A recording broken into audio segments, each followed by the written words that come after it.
Good evening, and welcome to a special edition, early edition of the Barre Beat podcast, located right here on Main Street in Barre, at the Fly on the Wall production studio across from Nelson Ace Hardware. Tonight, we have two special ladies with us that are currently running for school board seats. Over here with me, we have Alice Sparrow, who is running for the Barrytown seat. 3-year. Barrytown 3-year seat. Barrytown 3-year seat. And just across the way is Sarah Helman, who is running for the Barre City seat. So we should have decided first, but who would like to start first in as far as introductions go? Yeah, Sarah? Alice can go. Sarah? Alice? She's pointing to you. Oh. Yeah. I always say age before beauty, but Oh, goodness. okay. Oh. I'm kidding, Alice. So Age and wisdom trumps youth and guile. That's right. Okay. That's right. So let's hear it, Sarah. Let's tell us a little bit about you, who you are, where you're from, and what you're running for. Okay, so my name is Sarah Helman. I grew up in Barrytown. I currently live in Barre City, and I've sort of jumped between the two a couple of times, but my heart's always been here in Barre. I'm a former educator, teacher, and I spent some of that time teaching here in Barre City, and I am running for school board. I feel like this is a great place for me to serve my community, and education is something that's very near and dear to my heart. Many of my family members were teachers. So yeah, that's me. That's you. Well, thank you very much. And we will scoot over here to Alice. And Alice, why don't you tell us a little about you? Well, I am Alice S. Farrell. I always travel with my S. And I've lived in Barrytown for 12 years now. I spent 32 years in education on the other side of the lake in the Adirondacks, and came to Vermont for, I think, what was the ultimate position for me anyway. I came to Vermont as State Director of Special Education for the state of Vermont. And when we were settled here in Barrytown and it was time to retire, the Act 46 was just coming into fruition, and I volunteered my services to be on the Act 46 Consolidation Committee. Spent my time with that, lobbied hard for Barrytown's wishes, and when the consolidation was mandated, I ran for the board and was elected to the Barrytown board. I became chair of the Barrytown board and now serve on the consolidated board as vice chair and member of that board.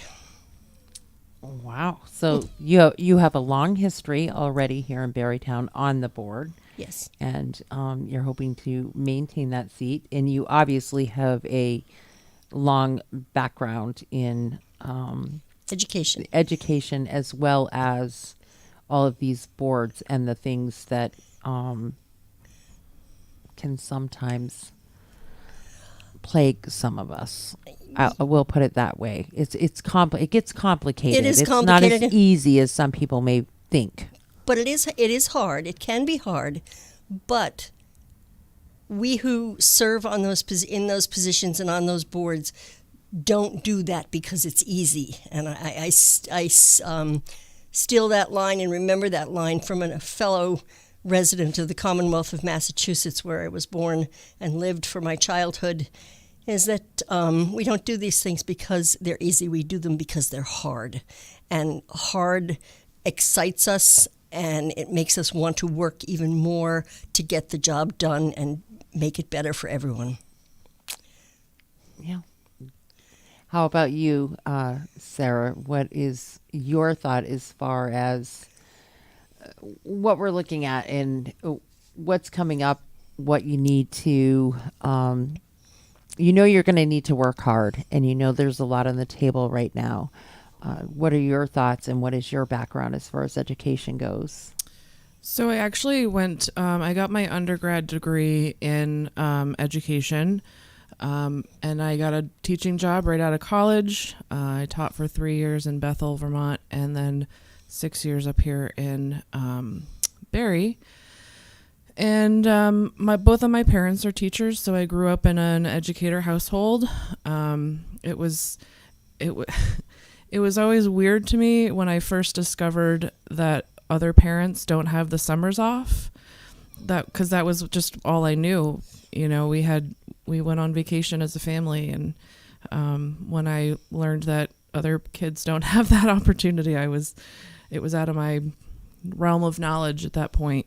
But that's certainly something that really made me want to get into the education field. Not the summers off, but just being around teachers, and I like being around kids, and I taught middle school, which some people have told me I'm crazy, but I absolutely love middle school kids. They're really really neat. It's a really neat age group. So I did leave teaching just for a change of pace. I needed to kind of step away. But then I spent nearly 8 years in community mental health.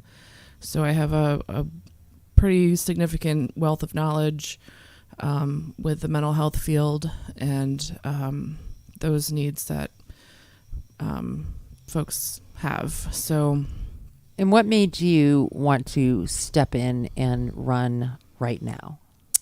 Well, so I started going to the school board meetings almost a year ago, and just to kind of see what's been going on and get involved in my community. And I've participated and asked questions and made comments during the board meetings. I think that we need to get back on the track of education. I don't hear a lot of conversations about education at the board level, and I think that's where I want to see us go, and I want to be a part of that, and I want to serve my community.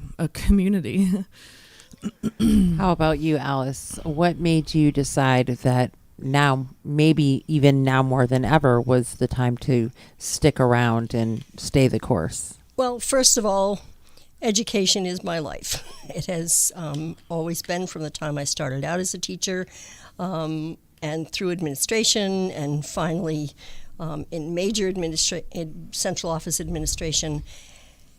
And the part that I had always seen as interesting and informative was that I would be attending board meetings as a member of the school community. And then here in Barre and Barre Town, I had the opportunity to be a member of that board rather than just a member of the school community, because that is a whole different perspective on education, that you're really looking at the policy, you're looking at the budget, you're looking at how the schools function, and what the success and achievement rates are for the students. So that really is something that interested me, and I now had the time to be involved with that and follow it closely, do the studying, do the reading, do the research, and bring that to the board, which is the directorship of any district. And I thought that was very important to bring that background knowledge to that so that we can move our community forward. Education is so dynamic and so changing right at this moment that you have to keep up with every little nuance in it and know what's going on. And I enjoy doing that. I enjoy sharing that with my peers, and I enjoy sharing it with the individuals in the school community as well, because just because you're on the board doesn't mean that you are totally removed from the faculty, the administration, the students, the families. So you share that information with now the constituents so that we can all move forward together. Mm-hmm. And speaking of boards and budgets and all of that stuff, we all know that right now the budget is a huge sticking point.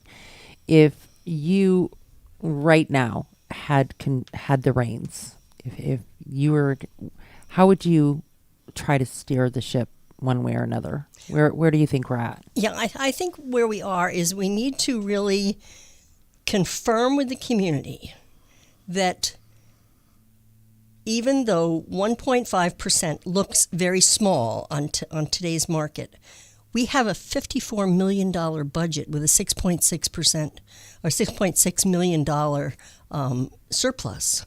So the question that I continue to bring forward is, can we pay the bills? And the answer is an overwhelming yes, we can. That even though there have been some dramatic cuts offered by the superintendent, I don't agree with those cuts, because we have had cuts before in our budgets here in Barre, and as we came into the budget season, all of those cuts were put back in because the money is there. And that's what needs to be reaffirmed with individuals who have been somewhat drawn in to this scare tactic, as I would call it, that we are suddenly going to have nothing in our schools. And we won't. We will have everything that's there, and I won't, and the board won't allow those cuts to take place. So we're okay, and people need to understand that in very simple terms rather than the complicated percentages and this, that, and how much is this and how much is that.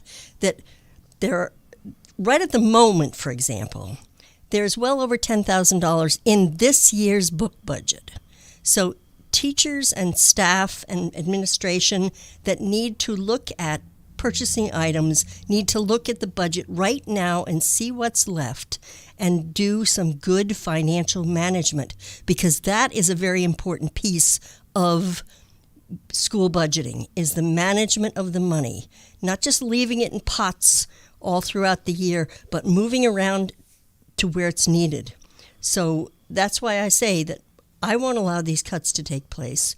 The board won't allow these cuts to take place, and we will move forward with everything that our students need to be successful.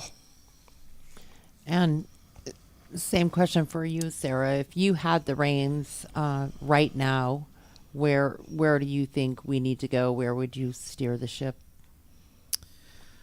Well, I mean, at this point, the budget's been approved by the board, what was put forth by the finance committee, and at this point, I think we need to just let the voters speak.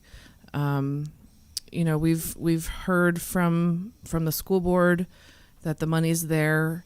We can pay the bills, as Alice said. We can take care of any teacher salary increases that come with the negotiated contract when that's completed. And, so I became a homeowner 2 years ago here in Barre City. And I think for the first time, I'm realizing how these school budgets and municipal budgets affect me as a taxpayer with the property tax. And I think it's really important for us, for anyone that sits on a school board or judicial board like this, to be able to take into account the taxpayers and the school's needs, and balancing that in a way that is going to work for everybody as best we can. We're in challenging times right now with inflation, and I think that the taxpayers of Barre City are pretty strapped, and I don't think that most folks here can really shoulder much more of an increase. So, but like I said, at this point, it's on the ballot, and folks can vote how they feel is necessary. And I would encourage you, if you don't understand it, to reach out to a school board member, because I know they've said multiple times that they're willing to sit down with somebody and explain it. And how about the current issues? Do you feel that it is a position that a school board member should be in to interject with some of the disciplinary issues that people are talking about that are going on, and they they want the school board to fix it and fix things. Is it the school board's place to step in and do any of that? That's a yes/no question. No, it is not the board's job to be involved with the day-to-day issues of any school in the district. We need to know about what the issues are so that we can work appropriately to mitigate them, to solve them. But what we do need to know from our administration is that there is a plan, and I think we're, referring to some of the behaviors that we've seen beginning with last June and some carrying through this year. What is the plan that the administrators and the school are enacting to make sure that students coming into that building know right from the get-go that this is a place of learning, and learning includes being well-behaved, being kind to your peers, being kind and listening to your teachers. Those are the things that we want to see the plan for, so that we can make sure that that plan is working, and maybe if it needs something, do we need and I shudder to use the word in Barre City, but do we need a consultant who could possibly help us with that? Is there someone on staff who might have some additional information about working with behavior and I'm talking about not individual, I'm talking about behaviors in the entire building, and what the expectations are for the building. We have a program called PBIS, and are we using that? Are we using it correctly? In the jargon of education, it is with fidelity. Are we using that with fidelity? Are we seeing results? And if not seeing the results, then maybe we need to go back to the drawing board and look at how it can be tweaked. So that's what the expectation of the board is to know that the schools are running well, not to run the schools. Because that's not our job to be there day to day telling people what to do and how to do it. Ours is to give them the tools to carry that through so that the students and the families and the teachers and the administration all know what is a sign of success for our students in that whole behavior realm. How about you, Sarah? Excuse me. I agree with Alice. The school board's job is not to micromanage the day-to-day operations of the school. What I've already said publicly is I would encourage the board to create a temporary ad hoc committee to look at the behavior policies and the handbooks of each of the schools, and to gather some data that doesn't bear any child's name or so that it's kept confidential, and to look and see, are these policies working? Are the procedures in place working? And if they're not, like Alice said, maybe we need to go back to the drawing board. Maybe we need to just tweak the policies that are in place already to help.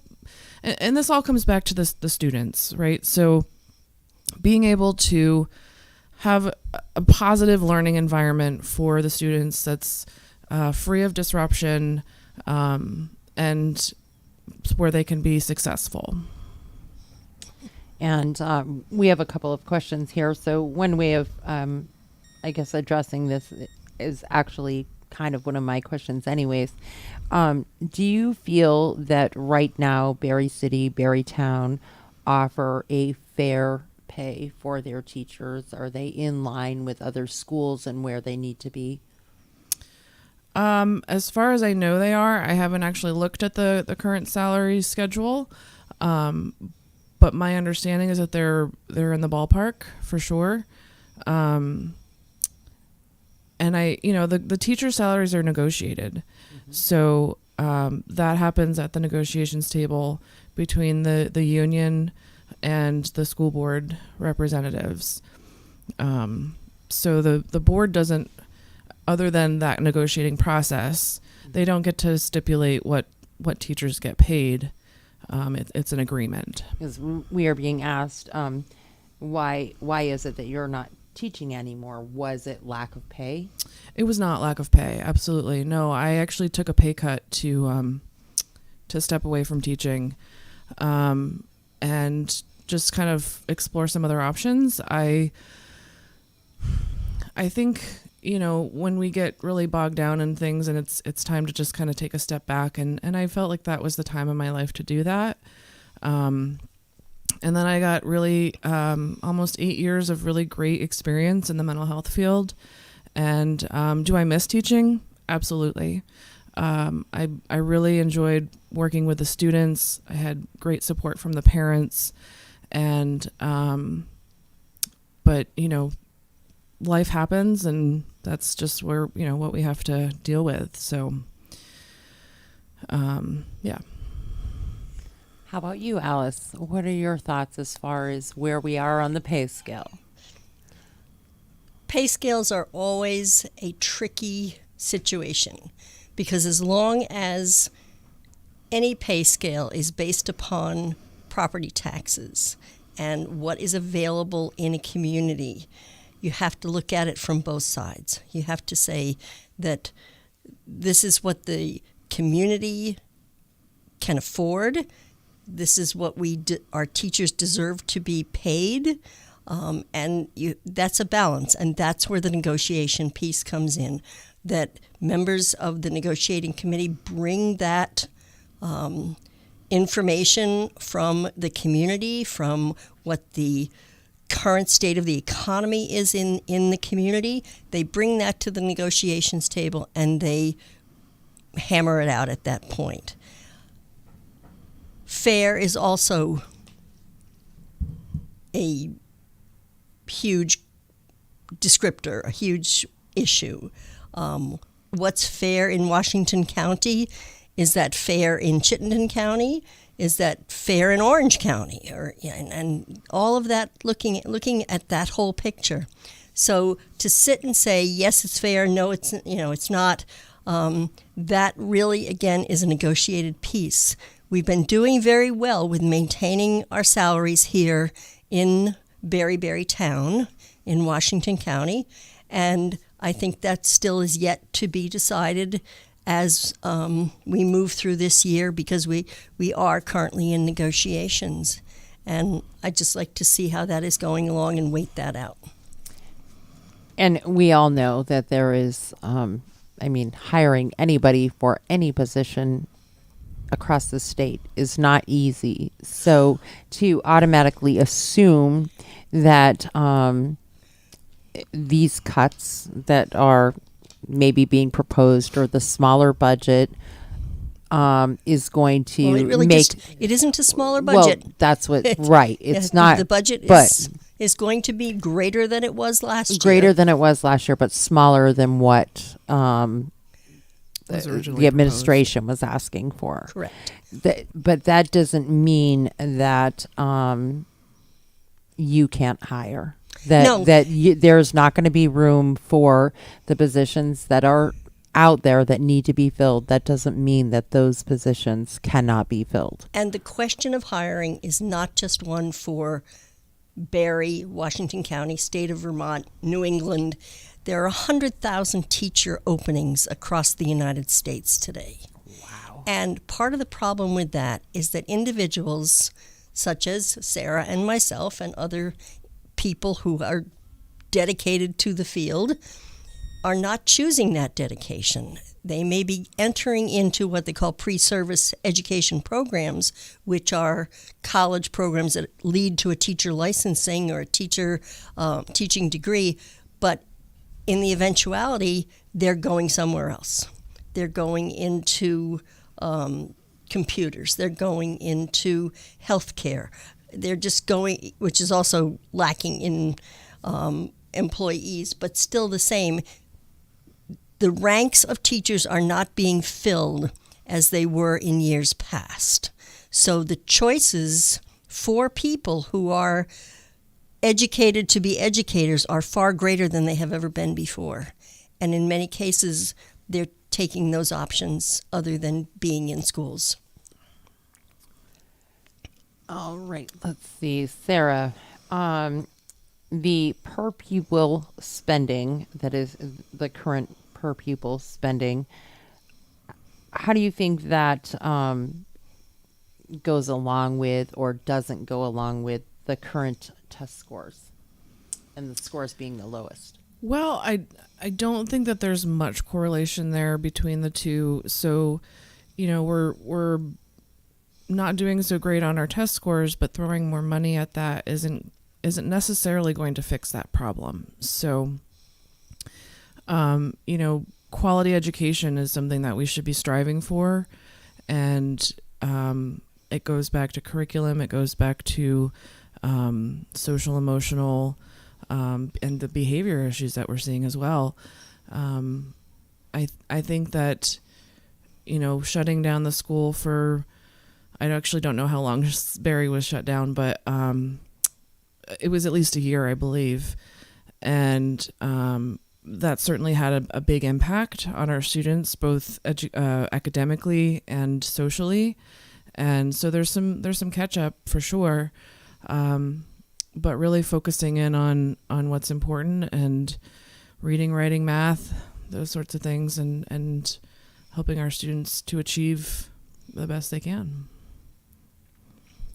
And how about when it comes to the low test scores and the current climate of back to just discipline, just all the way around? They're absolutely connected, mm-hmm. and home environments. Any thoughts on whether or not you would like to see some sort of committee or board formed that could maybe aid parents in the community to help them better help their children? Absolutely. I would love to see some community resources available for parents. What I do know though is at least at Barre City School, they have literacy night and math night, and opportunities for parents to come with their children and see what they're learning in the classroom as far as those subjects are concerned. And that's a great place to ask for some help. How can I best help my child with this subject? Or, math is a hard subject for a lot of kids. And, as a parent, you don't have to be a mathematician to be able to help your child with their math homework. And reaching out to the teachers and, the staff in the school that work with your children is the best way to know how best to help them. But utilizing those opportunities, literacy night, et cetera, to do that. And outside of the school, I don't know if there's other resources available for parents in that arena, but I wish there were. I'm not really sure how to make that happen. Well, I think also the SBACs, the Smarter Balanced Evaluation Program that was instituted across the United States, really was a contrived situation, and the results were certainly not what people expected. They certainly made it look as if our students in the United States were really struggling and not doing well and failing and all of those good things, and we're 34th in the world and all those other ways of recording it. But what we have here now, because the SBACs are going away, that schools are now being more attentive to assessment and evaluation on a local level. So we have a really good strategic plan here in the Barre Unified Union School District. And I know it is because I kind of shepherded it into from the beginning. I worked with Winton Goodrich, who was our consultant at the time, to get that strategic plan in place, and the community contributed to that strategic plan. And we have that, and a goodly portion of it consists of, excuse me while I cough, consists of local assessments. Local assessments on a grand scale and local assessments in the classroom on a daily, weekly, semi-annually basis. So that is really a good thing for us as a school district to see how our students are really doing on achieving the success that they need in what I like to refer to as the Big Five, and Sarah kind of touched on them, but the Big Five are reading, writing, computation, listening, and speaking. So if we're doing well locally on those Big Five, our students should be able to go out in the world and meet any challenge that they foresee, because they will be successful in those areas. And our teachers are doing a very good job at instituting those local and broader assessments. Here comes water. Thank you. Thank you, Michael. Thank you. You're welcome. And so that's very important. So we're doing that, and we shouldn't be frightened by national reports, because we're doing programs that will benefit our students and our families and our communities. So, as somebody who is running and wants to stay in the game here for the long haul, how can you tell the parents that you're here and you're ready to fight for the children and the children's education? I'm here and I'm ready to fight for the children and the children's education. Yeah. I mean, that's it. That has always been my attitude toward education. I think I've expressed it before in a form that said I think about it as the four sides of a desk, because I've been a parent, I've been a teacher, I've been an administrator, and now I'm on the fourth side, which is the school board. And that's really important, to be able to look at it from that whole around the desk perspective, and to know what it has been like to be at the forefront. Just going in reverse order, arguing with the State Board of Education when we were presented with votes that did not agree what their plan was. So arguing for our students at that point, continuing to lobby and be up front for students with special needs, because that has been the entirety of my education career, to always make sure that those students are getting what they need. The students with special needs are getting what they need to be successful, to learn, and as a parent, to make sure that my children, I have two sons, that my two sons were always in school, having an appropriate education, getting things done for them. And so it has always been in my DNA to do the best for our students, our families, our community. And how about you, Sarah? Same thing. How can you pitch to the parents right now that you're going to fight for their kids and their education? I mean, just that. I plan to fight for the best education our students can have. Quality education is what gets them started on their path to life and adult life, I guess I should say.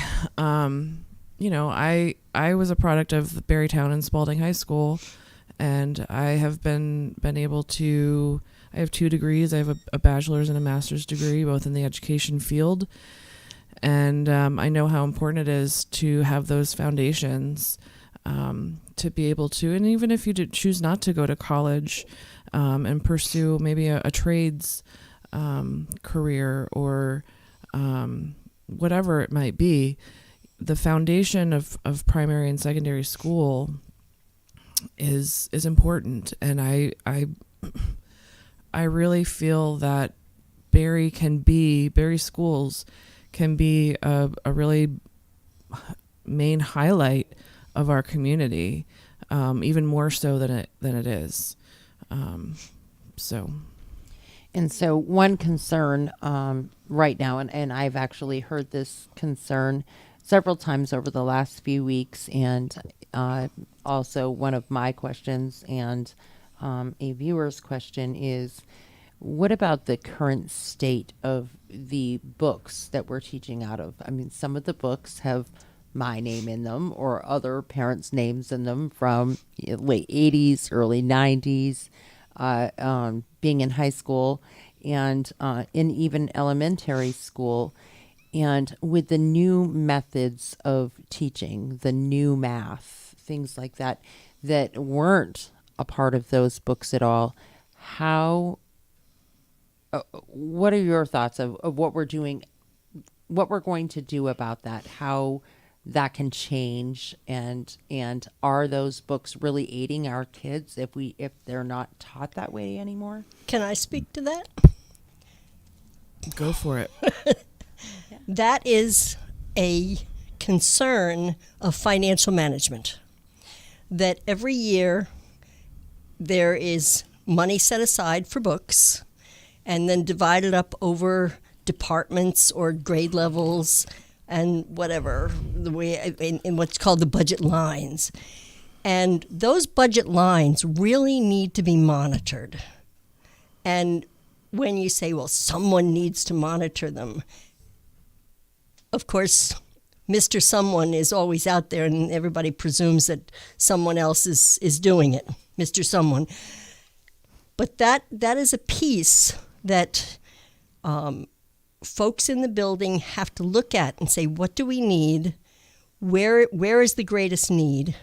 We solve that need. We look at the next need. So if, for example, right at the moment, right now, as we sit here, there is over $10,000 in a book budget line that maybe just needs to be shuffled around from one unit that isn't using it to another unit that needs it, then buy the books and go ahead. Feel free as a board member, as a community member, as an educational administrator.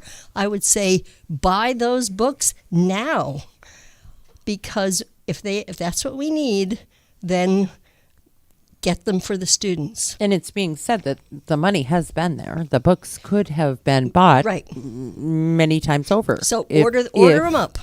And my interesting story about books is I taught in a large city. I taught in the city of Memphis. And there were areas of Memphis that were considerably more moneyed than other areas. And what would happen was they would take the books from the more moneyed areas and send them downtown into the high schools and the schools downtown. And the schools in the more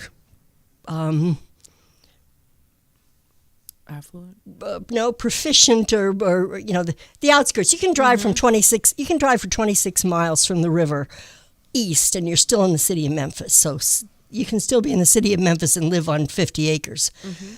So that area, those areas there, and they would take the books from East Memphis and they would send them downtown to this high school in downtown Memphis. So they got the secondhand books. And I always found that to be an abhorrent practice. And so when I see someone, and I saw Dr. Carter at the board meeting with that worn-out calculus book, and literally the hairs on the back of my neck stood up, because that should not be happening. But it's not happening because somebody is saying you can't have those books. It's the process. It's the financial management. So go with the financial management. Spend the money. That's what it's there for. And buy the books. And if it isn't a book anymore, if it's a computer program, if it's a software program, buy the program. And then buy the paper to print out the needs that the students have. How about you, Sarah? I couldn't agree more, Alice. Yeah, I mean, I was at that board meeting where that very ratted math book was shown. And I sort of said to myself, why haven't we addressed this in the last decade, because it was probably, I forget how many years she said it was, how old the book was, but it was probably around when I was in high school. And I've been out of high school for 20 years. So how did it get to that point, I guess, is my question. Why weren't books bought 10 years ago, 15 years ago, 5 years ago? Where's the disconnect? Because we certainly shouldn't be having to use those books for our students. We should be able to have, and the money's there to have up-to-date books. So if you could implement a connect, what would that connect be? Would it be somebody within the board that oversaw such a thing? Would it be somebody within the administration, or something totally different altogether that only oversaw the think materials? I think it's the principal's job, and correct me if I'm wrong, but it's an administrative practice. It's an administrator's job to be keeping track of the the budgets in your building. If you have a math budget and a history budget and a languages budget, and you should know what those are, and the department head should also know what those are, and be able to prioritize the needs of the department to get the supplies that are needed. So I don't know where that disconnect happened, but I was the band teacher, and I decided at one point that the band jackets that we had were as old as the school were, and it was time to upgrade and get some new band jackets. And I made a pitch to the administration and said, look, I think we should upgrade our band jackets and get something a little fresh, and was able to make that purchase, and they found the money in the budget to do it. And, did we sacrifice maybe on some other smaller things? Yeah, I think so, but nothing that was going to affect our year in learning music. So it's, you just have to prioritize what's needed the most. And what about currently? We have some pretty hot topic button issues, and we all know that. And what do you feel needs to be addressed right away? You asking me? Yes. I mean, in the course of time that I've been going to the school board meetings pretty regularly, the behavior issue is a big topic for me. And I think that just comes from my educational background and my mental health background, because I know a lot of behavior issues stem from trauma and difficult home situations. And so, the behavioral issues, I'd really like to see our scores go up. I mean, and I want to kind of readdress this again, because standardized tests I don't think they're the greatest measure of how our school's doing, but they're the only measure that we have available right now, other than, the local teacher assessments that are happening in the classroom. But I think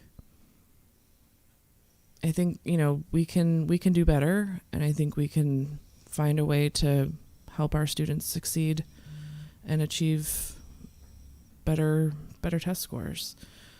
I sort of lost my train of thought. Sorry. That's okay. So we've got behavior, and we've got education, and I think another issue the board is facing right now is transparency. And I think it's gotten a little better, but still there's a lot of information that's not being shared with the public. There have been several FOIA requests, Freedom of Information Act requests for information, and I don't think that should really be necessary. I think that information should be out there. Transparency is important for an elected body. So maybe when we talk about discipline issues, that we're also talking about some of the adults in the realm of everything as well. There's, I mean, that has kind of been made pretty clear over the last couple of months. You have to admit that it's been heated, and if you take a seat, you're going to be right into an immediate boiling pot. Well, but let's think about that, because I don't think that it's a bad thing to have disagreements and to have debate about certain things. You know, the school board's not just a rubber stamp and a go with everything the administration says. And I, you know, to an extent, we have to ask questions, and we have to make sure that we're doing our due diligence to represent the taxpayers. And, you know, the administration is really advocating for the students in the schools and the teachers and the staff, and the board has to keep that in mind, along with the taxpayers and the people that voted to put them in that seat. So I don't think it's a bad thing to have disagreements and to ask questions. And, you know, are people going to get heated? Sure. But I think we're all very passionate about why we're there, to do the job of a school board director.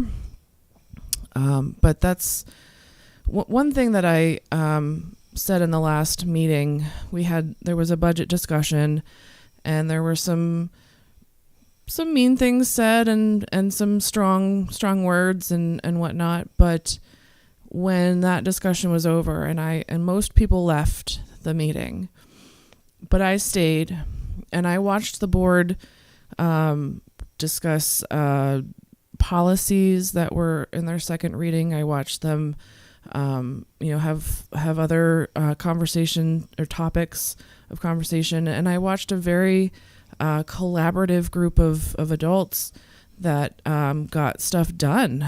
And it was sort of unfortunate that everybody else that was there during that budget discussion wasn't there for the collaborative work that the board does, and on a regular basis. So, you know, nobody's going to agree all the time, and that's part of the process, is to ask questions and see things from multiple sides, so that you can make the best decision for the school, and the taxpayers and all the entities that have a stake in the ground.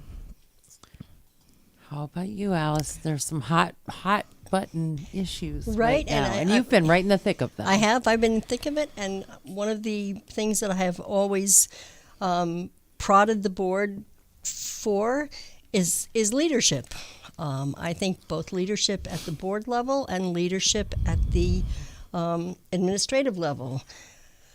We have agendas for meetings that are 24 miles long, 164-page board packets that come out. And by the time you get through it, and then there's a meaty piece that's at the end, everybody's brains are fried. And the fact that sometimes there's a feeling on the board that leadership is working against us. Private emails being sent out to rustle up people, to rile them up, to come and basically insult the board. I'm not beneath being insulted. I've been insulted before and probably will again. But the piece is, the role of leader is extremely important in any organization. And I go all the way back to Tom Peters was the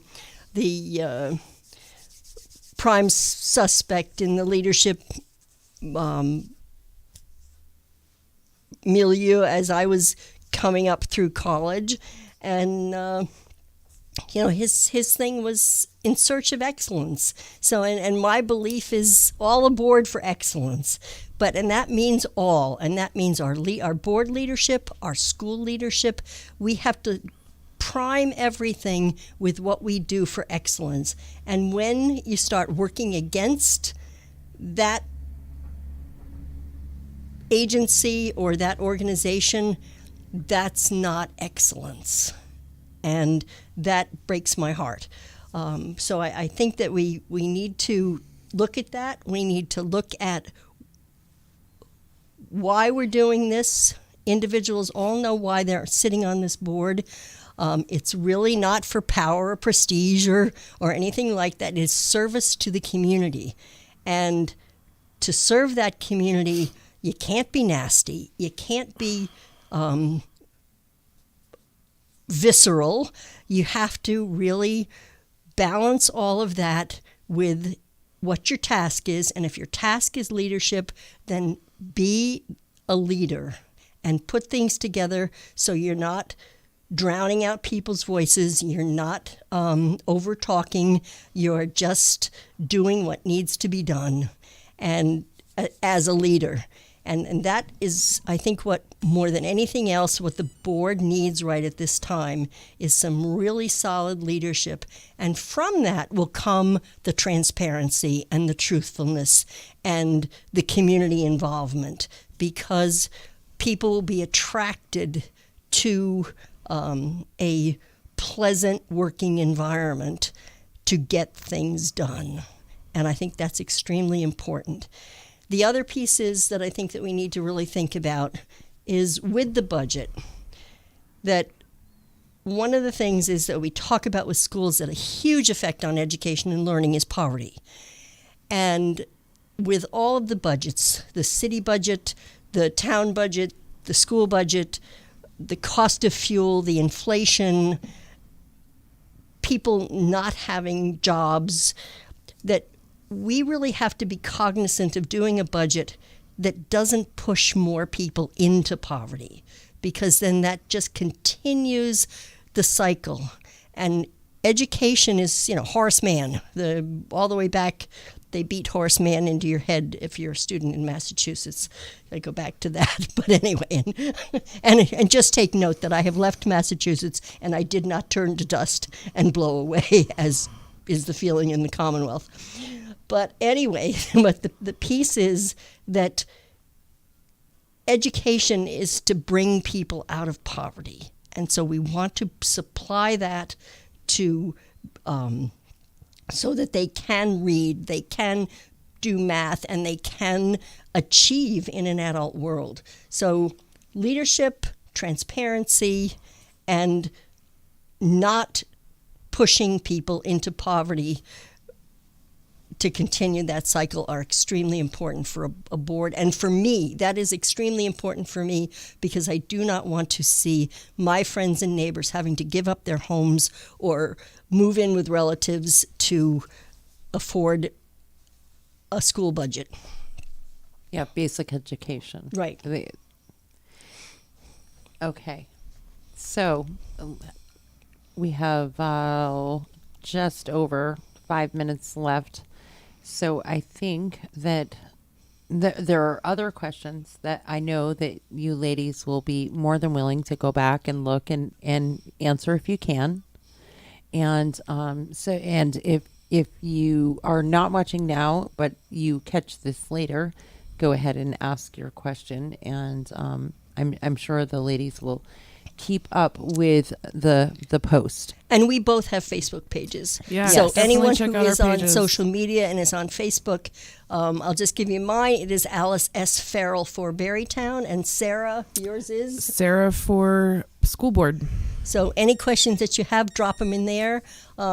Sometimes we're delayed at getting them. There's a question that I'm still answering about special education, but the reason for that is that just this past week, many state directors of special education and the people from the Office of Special Education Programming have been meeting to determine how to make any necessary tweaks to IDEA in order to make sure that students' IEP goals are met, because there is such a significant lack, again, across the country of special education teachers and personnel.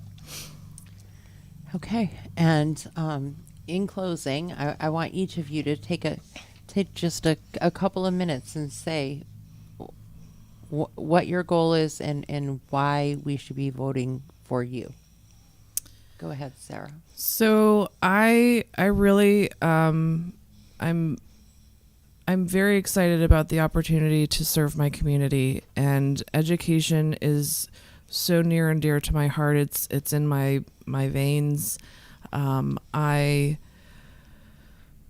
love education, and I know that this is a really great place for me to serve my community with what I have to offer. And I hope that I would ask for your vote. If you haven't already, you can request a ballot from the city clerk, and or you can go to the polls up at the auditorium on March 7th between 7 a.m. and 7 p.m. The auditorium, if you're voting in Barre City, and that's where Barre you're City, running. right? Barre City seat. Okay. Is that it? For now, sure. All right. And like I said, if you have other questions, or like Raylene said, definitely ask your questions. I'll keep taking a peek at what's been posted and do my best to answer them. And you can also check out my Facebook page and ask me questions there as well. Any other plans for any meet and greets or anything like that, or Not are currently. You're settled in and you're ready for the Yeah, I mean, ballots have gone out from what I understand. So, vote for me. And we're in the final stretch. All right. And how about you, Alice? This is my life. That's what sums it up. It's what I do.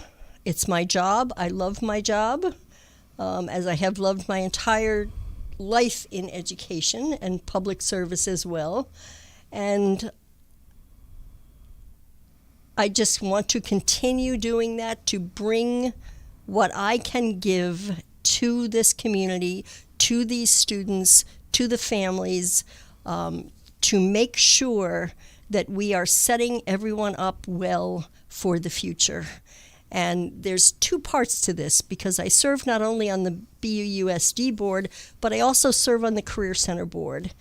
And being the proud owner of a graduate of what at that time was called the vocational school, who is now a career officer in the United States Army, I see the value in all aspects of education, and I want to give my time and my talents to that operation so that it benefits everyone. And besides, I have a lot of fun doing it, and I really like having fun.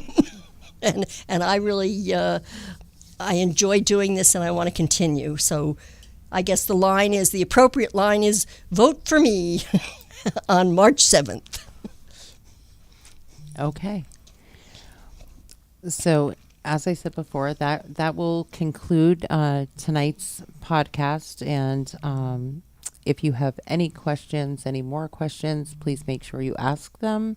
If you don't feel like you want to post those questions here, you can message directly through their Facebook pages. We will also post those links here on this show, but look them up, and we hope that let's see, did we get I think we got everybody. So yeah.